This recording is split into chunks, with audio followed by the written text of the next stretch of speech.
Hare Krishna.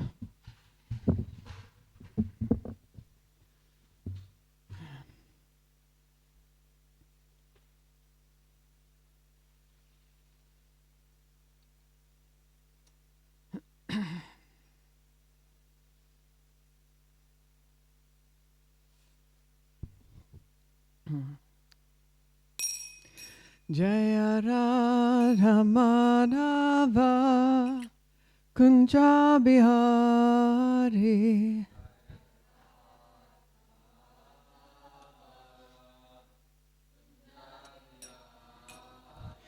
Jaya Gopi Jana Vallabha Girivaradari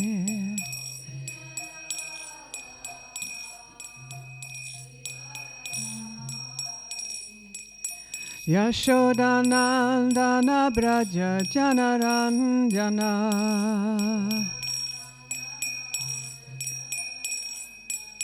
Yamunatira Vanachari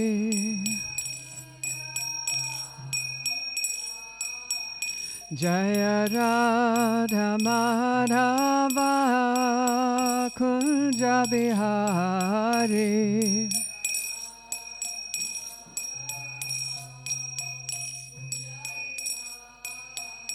Jaya Gopi Dhanavallabha Girivaradari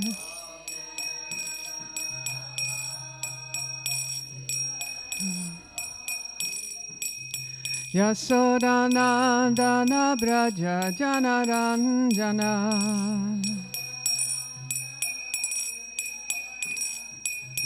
Yamunatira Vanachari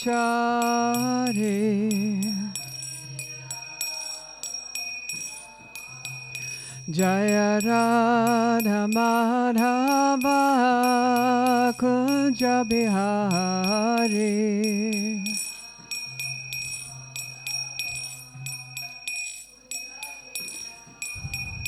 Hare Krishna, Krishna Krishna, Hare Hare, Hare Rama, Rama Rama, Hare Hare.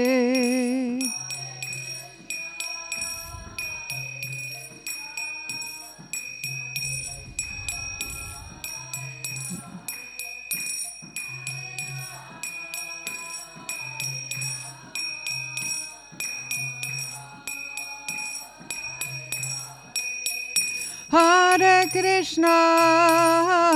Krishna, Krishna Krishna, Hare Hare, Hare Rama, Rama Rama, Hare Hare.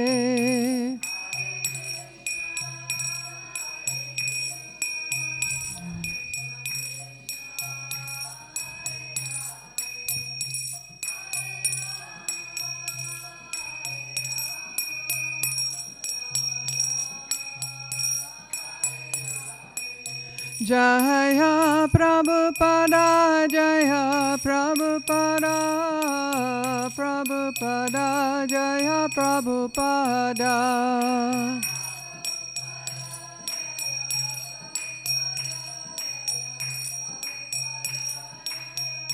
Jaya Jaya Prabhupada, Prabhupada, Prabhupada, Jaya Jaya Prabhupada.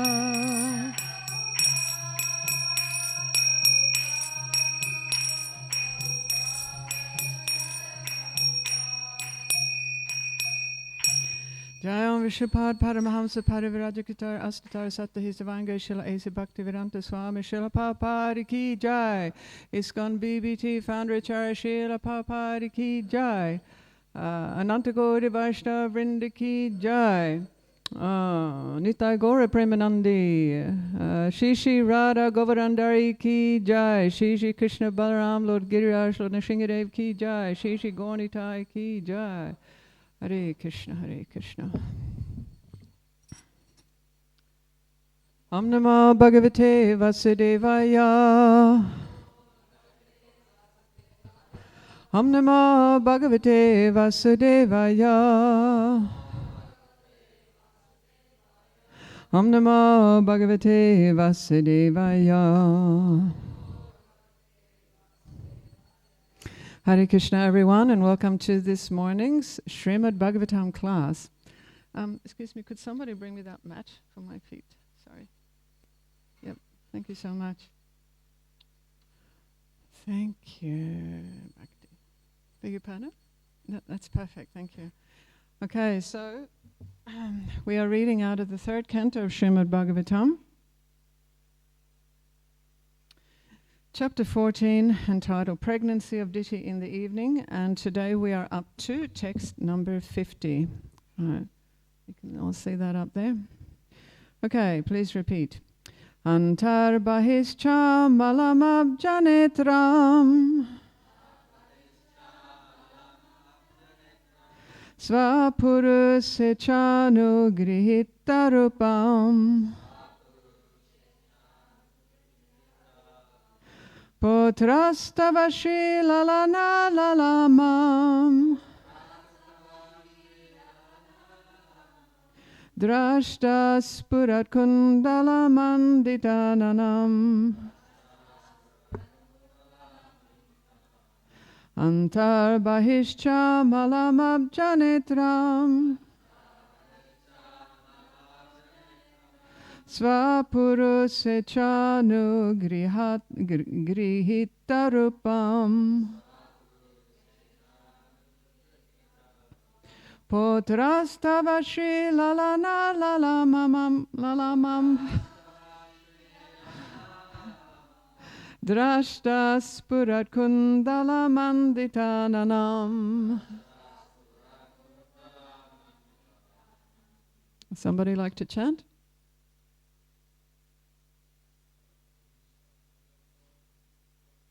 Antar bahischa malamabjanetram svapurusechanu nigritabhrupam potrashtabasri lalana lalamam trastas purat kundalamanditananam.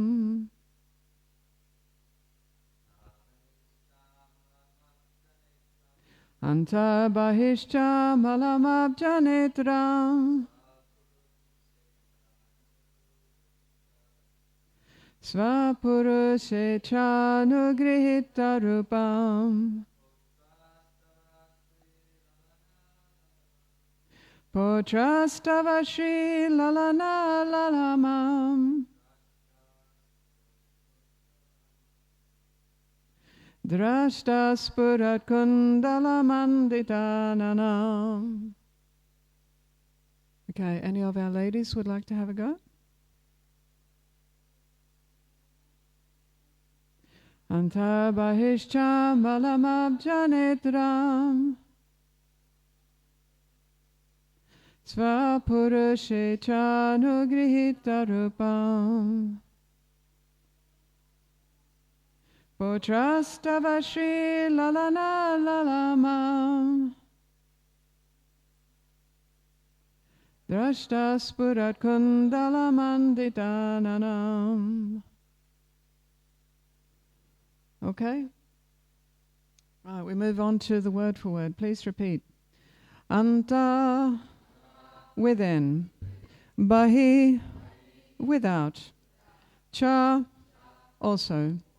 Amalam, spotless. Abjanetram, lotus eyes. Svapurusha, own devotee. Icha anugrihitarupam, accepting form according to desire. Potra, grandchild. Tava, your.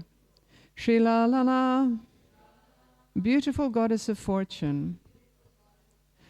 Lalamam, decorated. Drashta will see. Spurat Kundala with brilliant earrings. Mandita decorated. Ananam face. Yeah. Okay, now we come to the translation. Right. Your grandson will be able to see inside and outside the Supreme Personality of Godhead, whose wife is the beautiful goddess of fortune. The Lord can assume the form desired by the devotee, and his face is always beautifully decorated with earrings. Right. Translation, please repeat. Your grandson will be able to see inside and outside the Supreme Personality of Godhead, whose wife is the beautiful goddess of fortune. The Lord can assume the form desired by the devotee, and his face is always beautifully decorated with earrings. Jai. Purport by Srila Prabhupada. Srila Prabhupada ki jai. It is predicted herewith that the grandson of Diti, Prahlad Maharaj, would not only see the personality of Godhead within himself by meditation, but would also be able to see him personally with his eyes. This direct vision is possible only for one who is highly elevated in Krishna consciousness, for the Lord is not possible to see with material eyes. The Supreme Personality of Godhead has multifarious eternal forms, such as Krishna, Baladev, Sankarshan, Aniruddha, Pradyumna, Vasudeva, Narayan, Ram, Nrsimha, Varaha, and Vamana. And the devotee of the Lord knows all these Vishnu forms. A pure devotee becomes attached to one of the eternal forms of the Lord, and the Lord is pleased to appear before him in the form desired. A devotee does not imagine something whimsical about the form of the Lord, nor does he ever think that the Lord is impersonal and can assume a form desired by the non-devotee. The non-devotee has no idea of the form of the Lord, and thus he cannot think of any one of the above-mentioned forms. But whenever a devotee sees the Lord, he sees him in a most beautifully decorated form, accompanied by his constant companion, the goddess of fortune, who is eternally beautiful. Jai. Om Gyati Mirandasya Ginandana Shalakara Chakshur Unmalitam Vinatasmai Shri Gurave Namaha. I was born in the darkness of ignorance, but my spiritual master opened my darkened eyes with a torchlight of knowledge. I offer my respectful obeisances unto him. Yay. So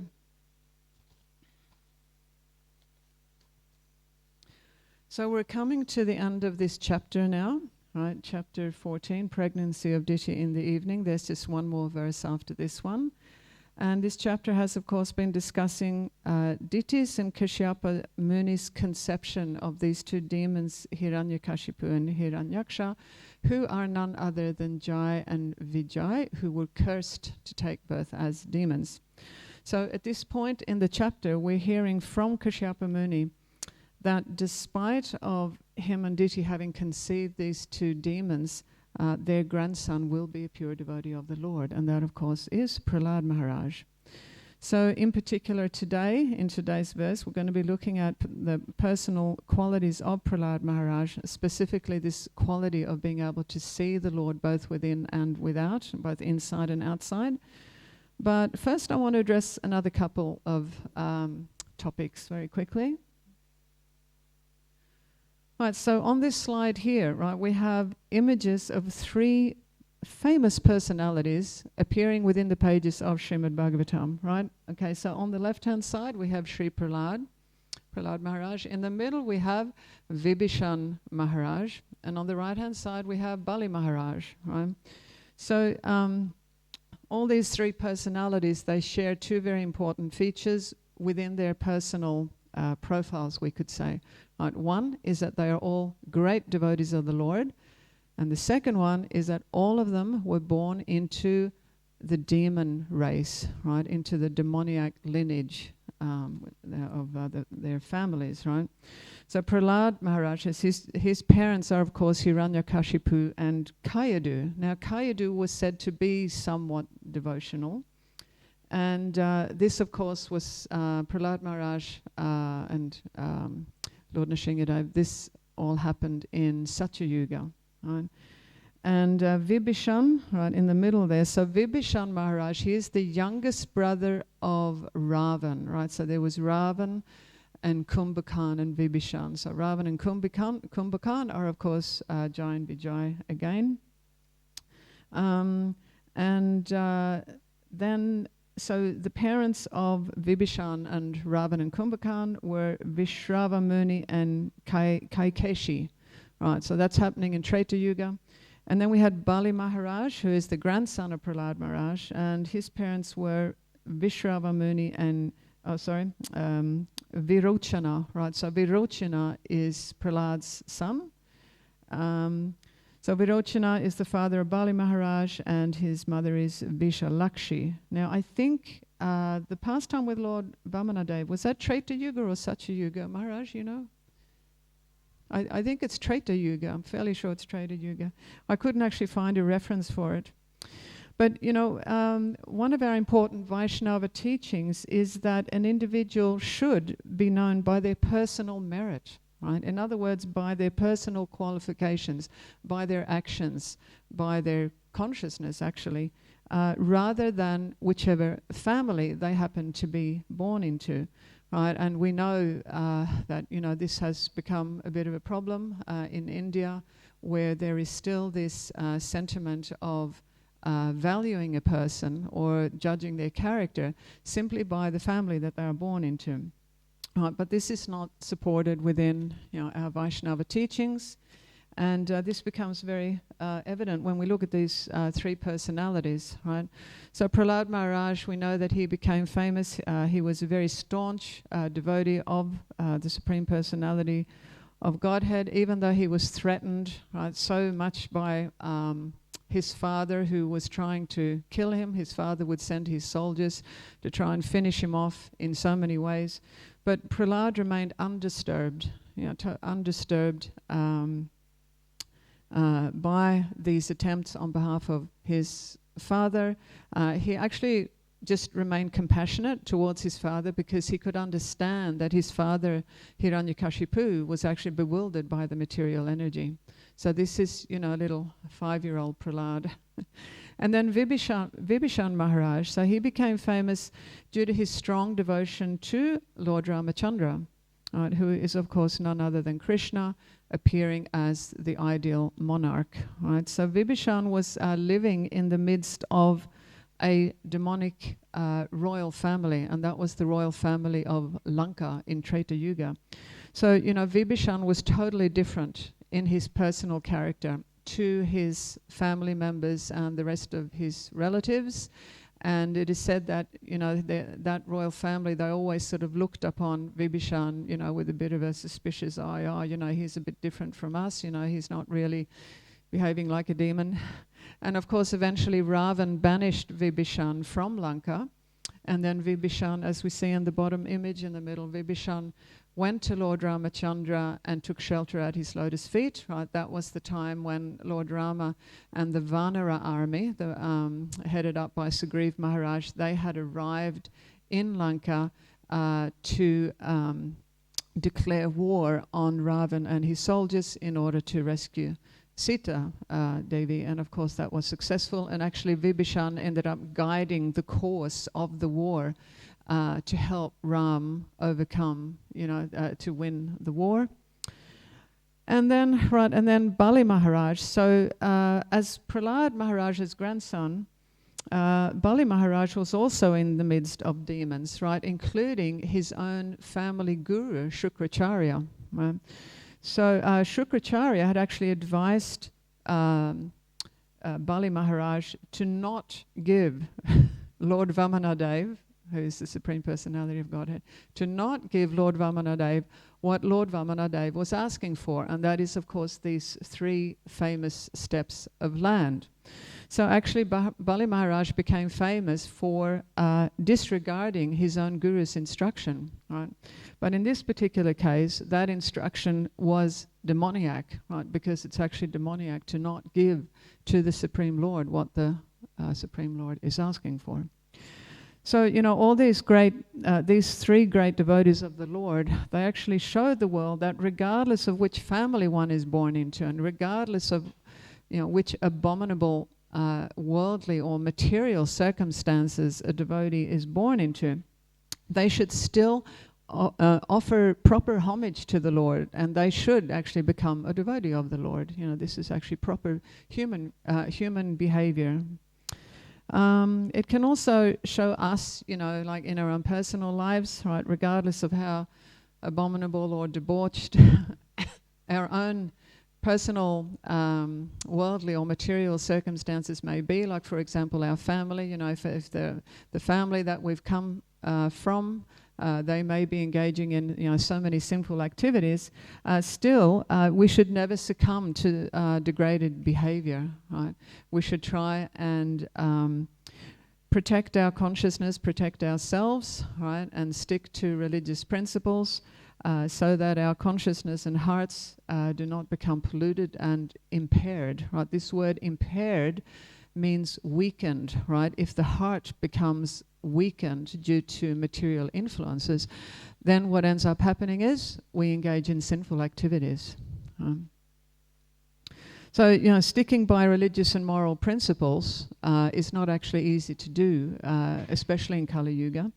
But as we hear today in Srila Prabhupada's purport, a Vaishnava can do it, right? A Vaishnava can do it because they are surrendered to the Supreme Lord, right? Krishna is giving the Vaishnava strength, right? Inner strength, and also the circumstances. You know, Krishna is always organizing things in such a way that he protects his pure and sincere devotees. So now, in the case of Prahlad Maharaj, right, who was just a small 5-year-old boy, so he was spiritually advanced enough to see clearly who is who. In other words, Prahlad Maharaj can understand who is his true well-wisher and who is acting against religious principles and torturing all the living beings, and that was his father. Yeah. So Prahlad Maharaj, with this vision, he was able to remain strong in his devotion, and he was always sheltering in the Supreme Lord. And of course, Krishna was reciprocating that faith and trust that Prahlad had in the Lord. Right, so it's actually very pleasing for Krishna to reciprocate with his devotees by protecting them and helping them, you know, when those devotees are fully surrendered to the lotus feet of the Lord. Now we'll move on here. Right, so we know that Prahlad Maharaj, right, when he was still in his mother's womb, he heard the narrations of Narada Muni, right? These spiritual discourses, discourses on the holy name of the Lord, on bhakti, on the, you know, differences between spirit and matter. All these spiritual discourses, Prahlad heard because in being in the womb of his mother, right? His mother Kayadu, she during So Hiranyakashipu, at one point, he was engaged in a war with the Devas. I can't remember the specific circumstances of it. And that war was said to be very, very fierce. And it was happening around the same time that Kayadu was pregnant with Prahlad. So at that time, Kayadu was temporarily sheltering in Narada Muni's ashram. So, you know, she had the opportunity to listen to Narada Muni speaking all these spiritual discourses, and consequently Prahlad also heard those spiritual discourses. Now, as we can see in this excerpt here, we have these words ahai tu kya prati hata. So this means that, you know, when something is not dependent on something else in order for that thing to be effective, right? So the devotional process is not dependent on any specific material circumstance for it to proceed and for it to be effective. Hence, Srila Prabhupada is saying that even though little Prahlad, right, he was really just a small fetus in his mother's womb, still he heard these spiritual discourses from Narada Muni, who was then actually his guru, his spiritual master. He became his guru. And of course he benefited from those discourses. So nothing material can actually stop the devotional process.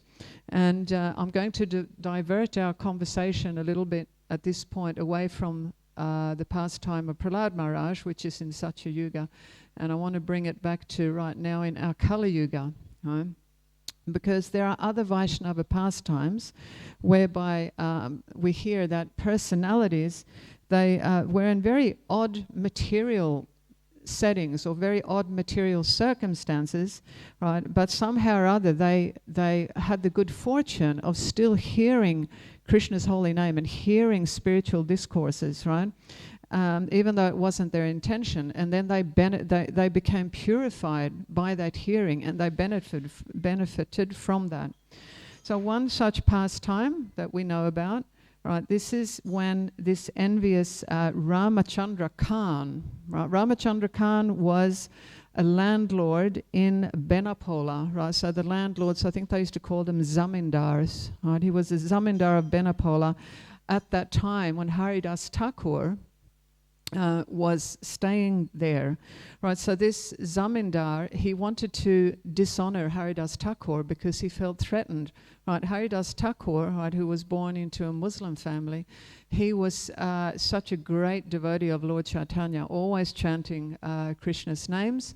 So, you know, Ramachandra Khan felt threatened by this, so he wanted to dishonor Haridas Thakur. So he sent a prostitute to where Haridas was staying, in the attempt to dishonor Haridas. But you know what ended up happening was that for 3 days this prostitute was sitting and waiting for Haridas to accept her. So Haridas was just chanting and chanting. So she's sitting there. And consequently, just 3 days of hearing the holy name, and you know, not just hearing the holy name from anyone, but hearing the holy name from a pure devotee. So consequently, this prostitute became Krishna conscious, right? She totally changed her life.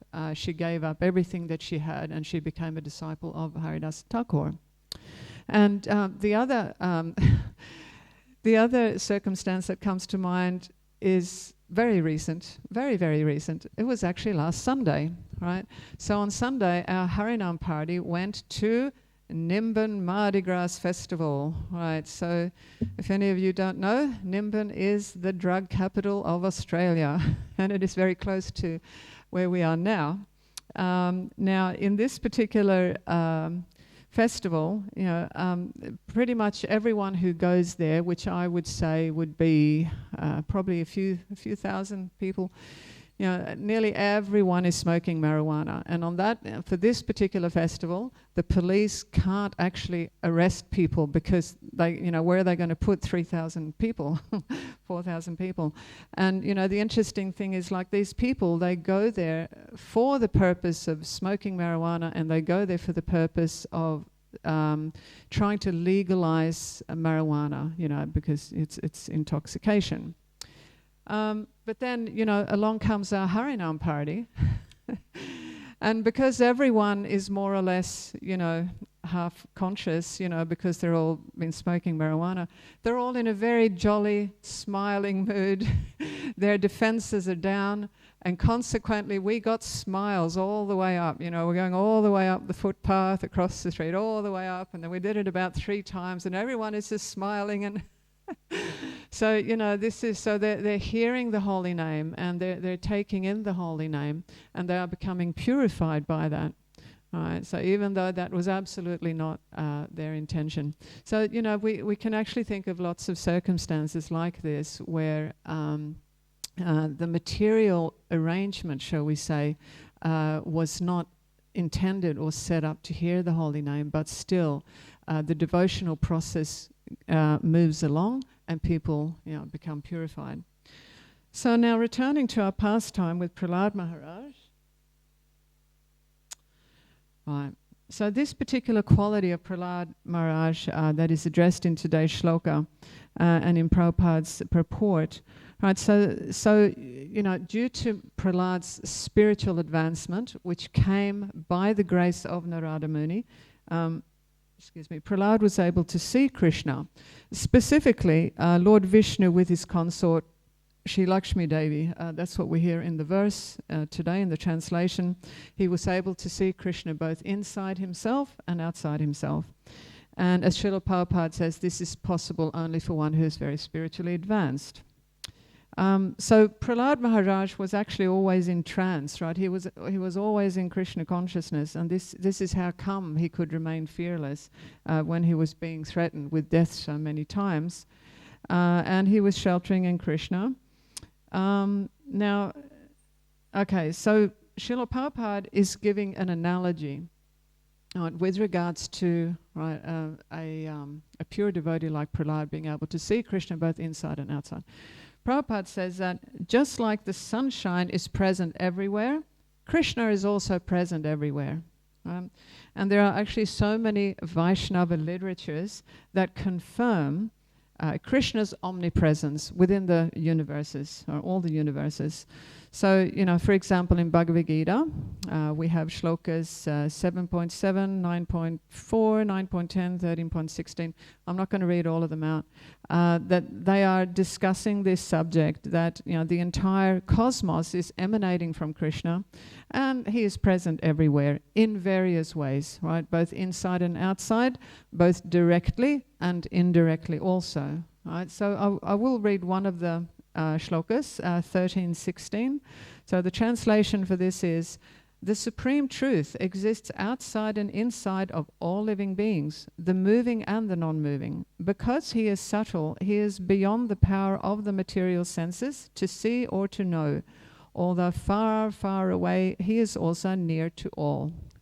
Right? And I will read one Srimad Bhagavatam verse. This is from the first canto, chapter 17, text 34. In all sacrificial ceremonies, although sometimes a demigod is worshipped, the Supreme Lord Personality of Godhead is worshipped because he is the super soul of everyone and exists both inside and outside like the air. Thus, it is he only who awards all welfare to the worshipper.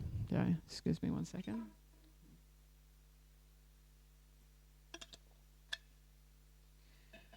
Now, we have one other one here from Sri Upanishad. I absolutely love Sri Upanishad, and this is mantra 5. So I thought we could chant this one together in unison. Right? Shall we do it? Okay, nice loud voices on the count of 3. 1, 2, 3. Tad tan. Oh, sorry. The meter. What is the meter? I know it. Tad jati tanai jati. Yeah, okay, here we go. 1, 2, 3. Tad jati tanai jati. Tadure tadvantike. Tadam tarasya sarvasya.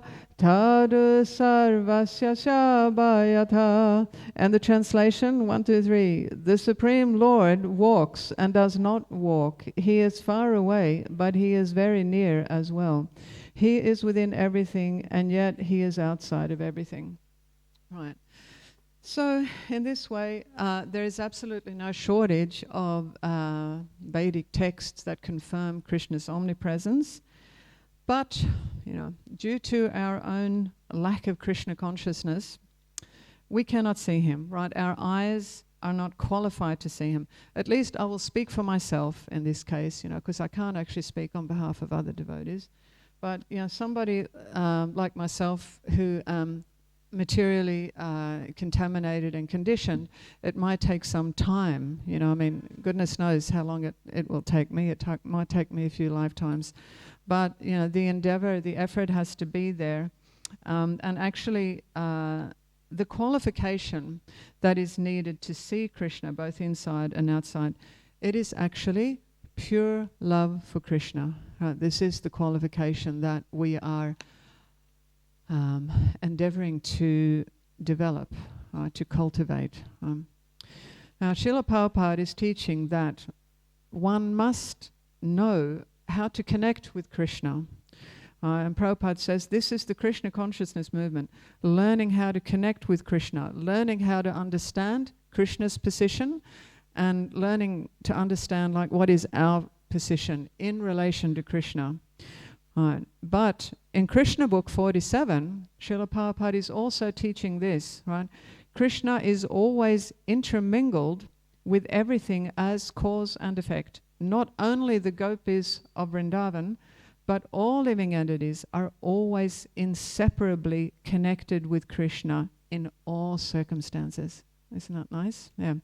So, our situation is that, we remain at all times connected to Krishna through his various energies that permeate this universe.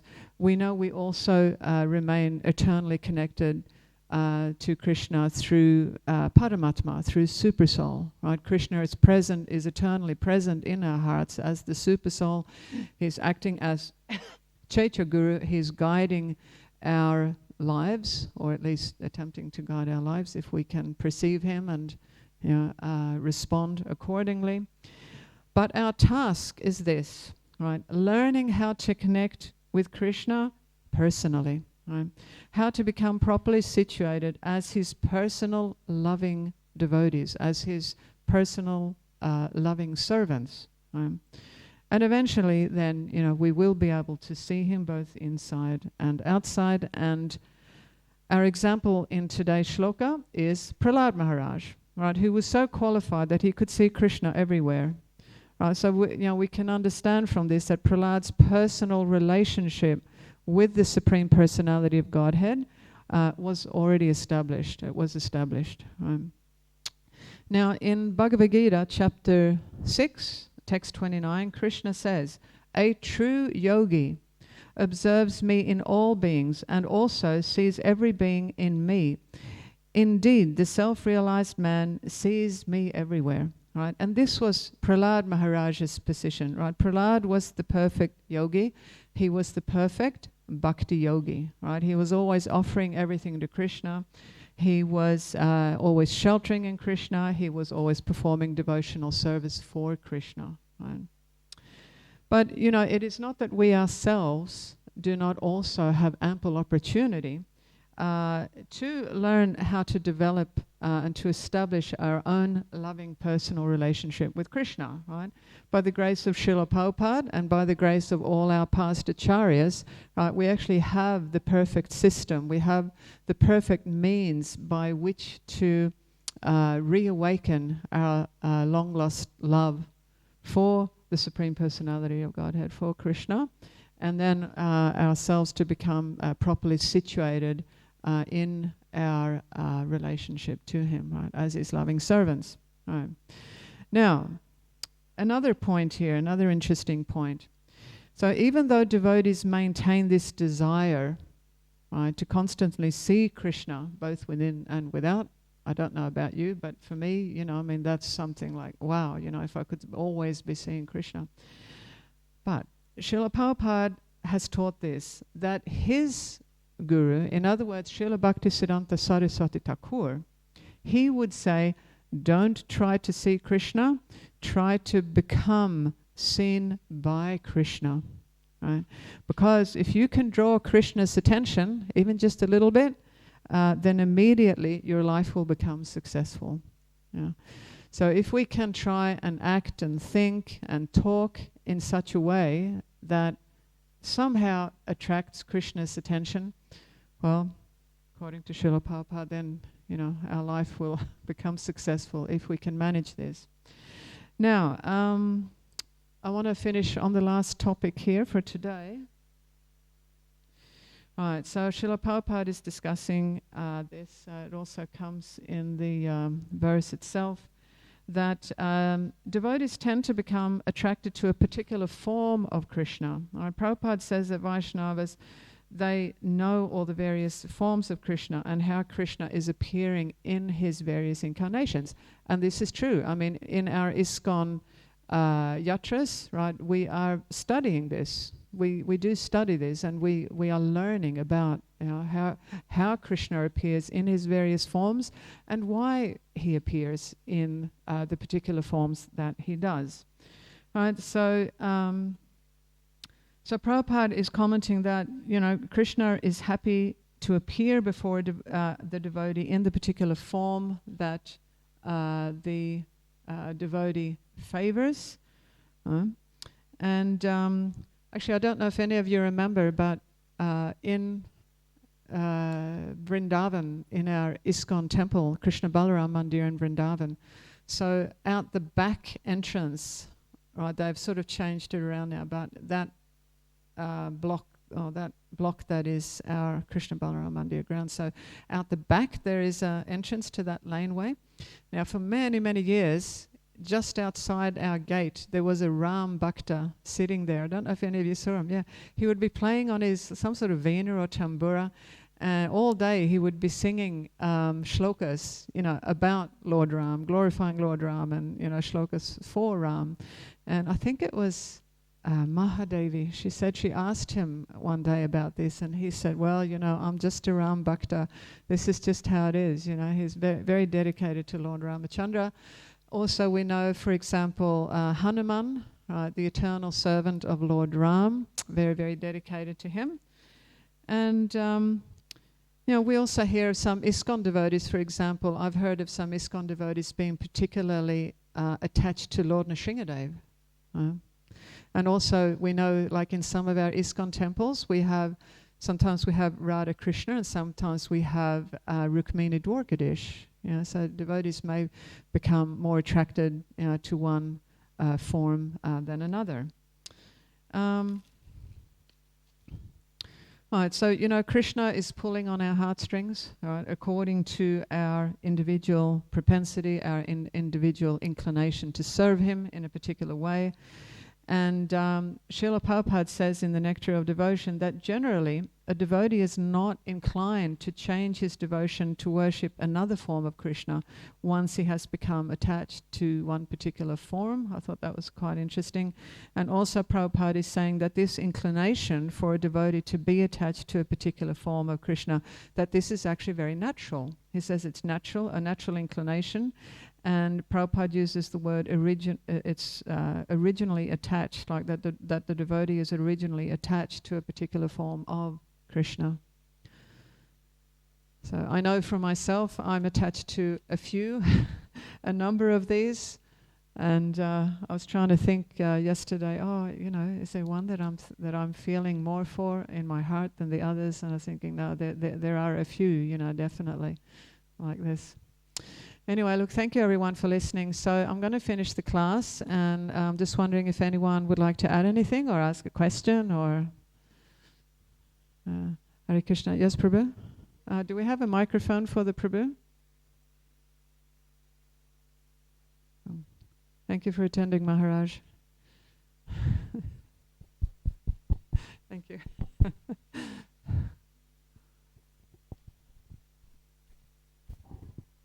Thank you, Mataji. Hare Krishna. You were mentioning about Srila Prabhupada saying that don't try to see Krishna, but we should try to be seen by Krishna. Yeah. What are some ways that we can do that internally, but also outwardly, that we can have Krishna see us? Well, okay, this may sound like a bit of a standard answer, but it is actually the main one that comes to mind immediately, and that is simply to follow the process that Srila Prabhupada has given us, right? Because the process given by Prabhupada it's acting on a number of levels, right? It is purifying us, every day that we are on this path of devotional service for Krishna, right? We are being purified, and actually that purification is acting both internally and externally, right? Our hearts are becoming cleansed, our consciousness is becoming cleansed, and also our external activities, we are learning how to act like decent human beings for a start. That means human beings who are not violating and exploiting other living beings. And also externally, we are acting in ways that can benefit society, and not only human society, but all the living beings. So, this process is working both internally and externally. And, in addition to that process of purification, we're also, well, I would like to think we are, speaking for myself, I would like to think that I'm also developing my love for Krishna, even though I personally can't claim to have a lot. But, this is this process. Prabhupada is saying to us, okay, you stick to this process and, eventually you will develop this love for the Supreme Lord and you will regain your Krishna consciousness. Yeah. Have I answered your question? Yeah, thank you very much. All right, thank you. Yeah. Yes, Prabhu, would you like to give him the microphone? You were mentioning, Mataji, about how that from that devotees can come from bad backgrounds. Yes. In the beginning. And you gave some examples, 3 different examples of that. And I was also thinking how it can go the other way around too, that from good parents the children can turn out bad. Like how Hiranyakashipu and Hiranyaksha came from a very nice father, Kashyapa. That's true, yeah, that's highly true. advanced Brahmana, like that, and how Ravana came from mentioned his father was a Brahmana. Yeah, he was a Muni. And Jagai and Madai, apparently they had Brahmana, very respectable Brahmana family. Yes. So it definitely goes both ways. Yeah, it's a good point. Yeah. And I was thinking that it seems like the main influencing factor is association. And you also indicated that with how Prahlad was in his mother's womb, but due to the association of Narada Muni, hearing from Narada Muni in the womb, that influenced, transformed the consciousness like that. Yes. So it seems like, and it's mentioned like even with Jagai and Madai, that they became so degraded because of bad association. Yes. Like that, and also, Ravana and that bad association. So it seems like that the kind of association that we have is so important. Thank you, Prabhu. Yeah, and you are right. Association is really the foremost of the religious principles that we need to stick by, because if we have the right association, then we will be exposed to all of these religious processes that are very favorable, such as going on pilgrimage, chanting Hare Krishna, reading Srimad Bhagavatam, eating only Krishna Prasad, and so forth. Yeah, so it is very, very important. And thank you for raising that point, that it can actually come, like those negative influences can come pretty much anywhere in the family or lineage, according to circumstances and what the individual is exposed to. Yeah, thank you for raising that point. Yeah.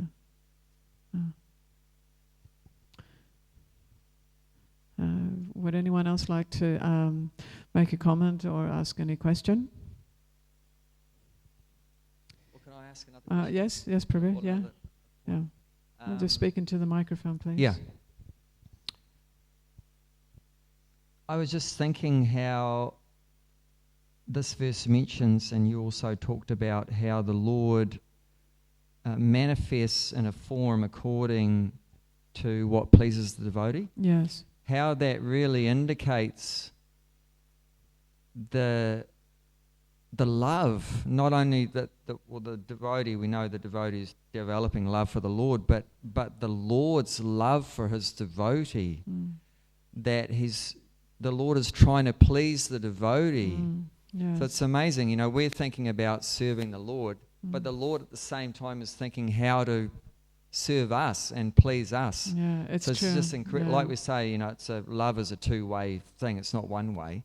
So it's just amazing to think how much love the Lord has for his devotees. He's always trying to please them. And they're never thinking about, receiving service from the Lord.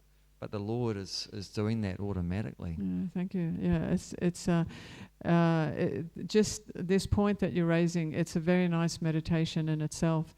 Earlier in my class, I was also mentioning how, when the pure devotee is totally surrendered to the Lord loves to reciprocate that surrender and protect his devotee. This is also something that is very pleasing for the Lord to do. In addition to your point that Krishna loves to please his devotee, but by appearing in the form that is very dear to them. So these sorts of loving exchanges, it's actually a very nice meditation, and I might finish the class on that, and it's a very nice positive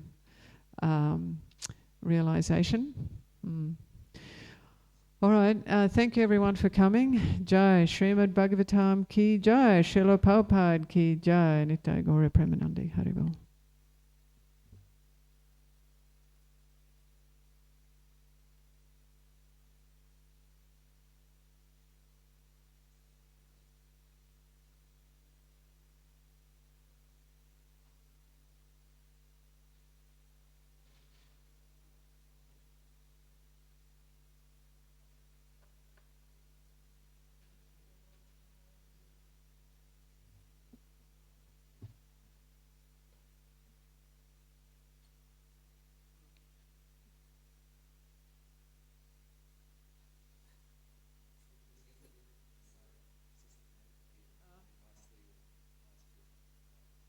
Thank you for listening, and thank you for contributing also. I really appreciate it.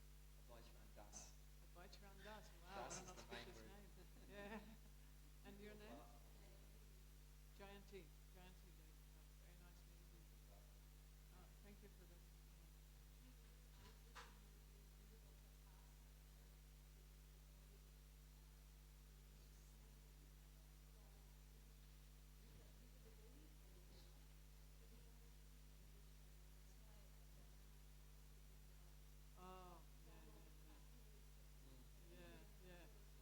That particular pastime, I'm actually not so familiar with that. You may know more.